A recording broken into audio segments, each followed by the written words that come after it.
When I was 25, I decided to do something deeply uncomfortable: run for public office.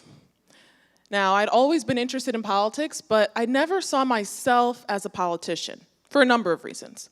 Chief among them being that I really liked dancing in the grocery store with my grocery cart, and I figured that was frowned upon, you know?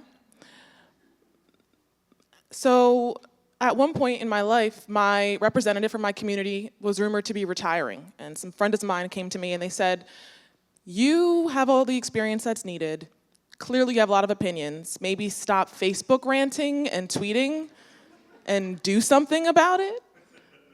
And so I did. I decided to run for office, and it was terrifying.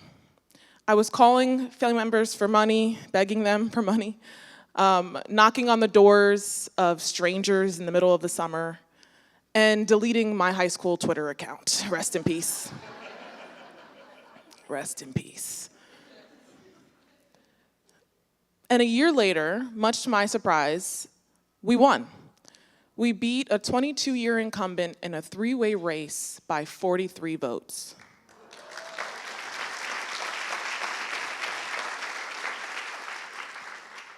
Pretty soon, I started getting all sorts of invitations. Read to the babies, inspire the tweens, inform the seniors. And I found my favorite part of every speech or talk that I would give were the jokes that I was peppering in. And so I had this fear that if I allowed politics to take over, it would consume me, my personality, my identity. And so I thought, why not pick up a new hobby? Stand-up comedy. So 2 years after getting elected, I signed up for Stand-Up Comedy 101. Before class, I would rehearse in the mirror like I was the next Carol Burnett. "Mama, what happened to Fluffy?" And then I'd get to class, and it would be silent. Well, almost silent. You could kind of hear the metal chairs creaking under their weight, right? And then the feedback like, "Great stage presence." But was it funny? Was what I was wondering. And I decided, because I was a Muslim woman that was practicing, I wanted to make sure that I didn't abandon my values on stage. So I decided I wasn't gonna use profanity, I wasn't gonna make off-color jokes, choosing to be what the industry calls a clean comedian.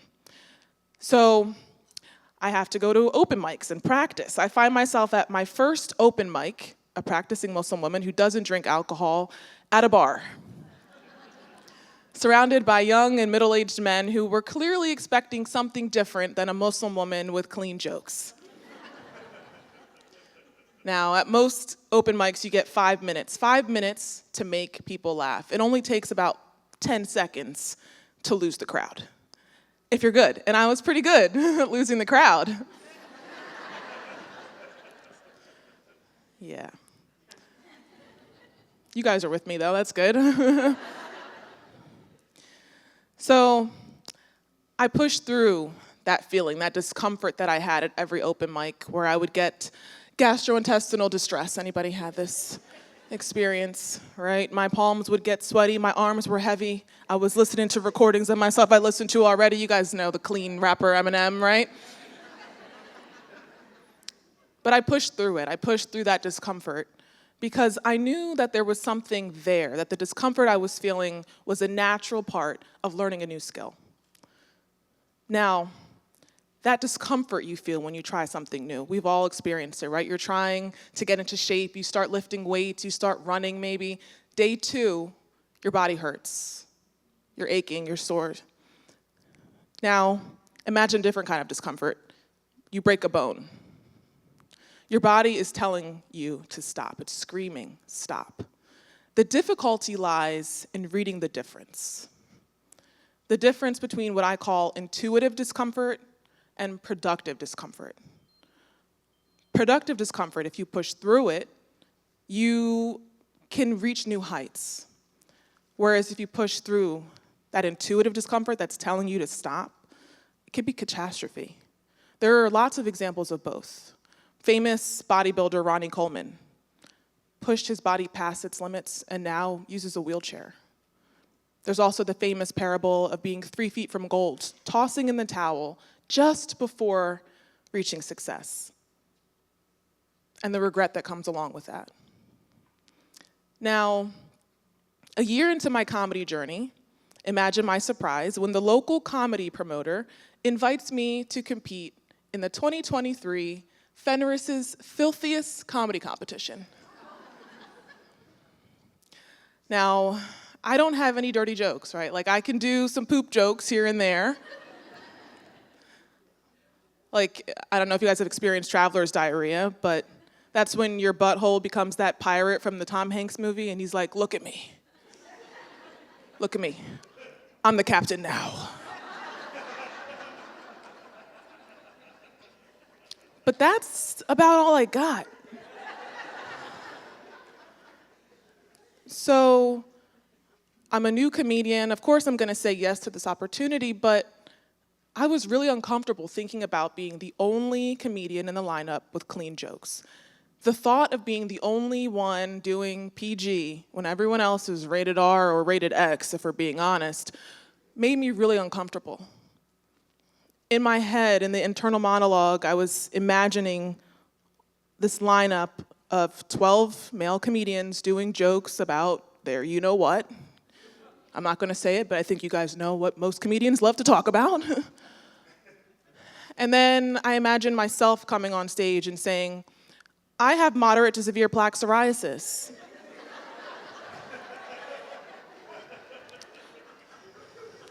My mom told me to cure it, I should try an elimination diet, which, if you haven't tried it, is where you eliminate everything from your life that causes you joy, and then you still have moderate to severe plaque psoriasis. Now, you guys found that funny, but the audience in my internal monologue was not entertained. This heckler in there yelling, go back to your country and take your psoriasis with you.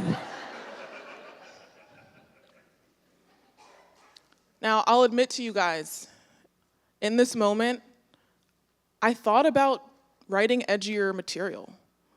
I thought about shifting away from my values and what I had decided to become as a comedian for applause, for laughter, to fit in. And that's when I started to have this feeling in my gut. It wasn't the same discomfort that I got before getting on stage. It wasn't the stage jitters. It wasn't worry that they wouldn't laugh. It was telling me that I was pivoting too far, away from my values, away from who I was. And for what? To please people I'd never even met? For the title of filthiest in all the land? Did I even want to be considered filthiest? I decided in that moment that I wasn't going to pivot. I decided I was going to stand in my values, that I was going to hold my ground, perform my clean material, even if they found it boring, and I was going to plant my feet instead of pivoting. Like I said, I was nervous. And to make matters worse, the comedian who was hosting the show brought all 13 participants up on stage for a humiliating one-by-one elimination. So naturally, all I wanted was to be number 2 eliminated and not the first one. And my good friend Mike Stanley was the first to be eliminated. So that was great, yeah. I was like, yes, all right, come on, number 12 out of 13, you know? And then something surprising happened. The last 4 were on stage and I was still there. My name hadn't been called yet. And then something even more surprising happened. I won.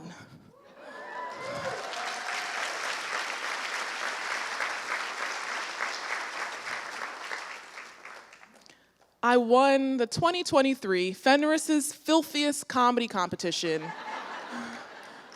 without a single filthy word. And in the process, I learned some lessons that I want to share with all of you.